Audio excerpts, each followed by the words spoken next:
ఉన్న పోస్టులను భర్తీ చేస్తామని చెప్పారు. 75 రోజుల్లో గోదావరి ఖనిలో క్యాథ్ ల్యాబ్ ప్రారంభిస్తామని అసెంబ్లీలో ప్రకటించారు. ఇక సింగరేణి కార్మికులు వారి కుటుంబ సభ్యుల ఆరోగ్య పరిరక్షణే ధ్యేయంగా ప్రభుత్వం కీలక నిర్ణయం తీసుకుందని చెప్పారు. రిటైర్ అయిన ఉద్యోగుల ఇళ్ల నిర్మాణం కోసం స్థల కేటాయింపును బోర్డులు మాట్లాడి నిర్ణయం తీసుకుంటాయని భట్టి స్పష్టం చేశారు.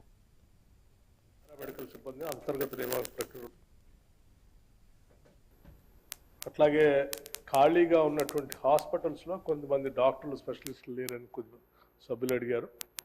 దీనికి సంబంధించి ఇప్పటికే నోటిఫికేషన్ కూడా ఇవ్వటం జరిగింది.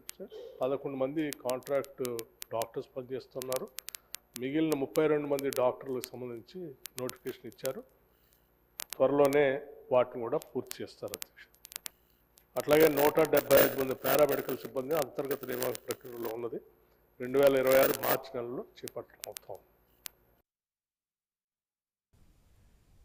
రాటిక ఎన్ని అడ్డంకులు వచ్చినా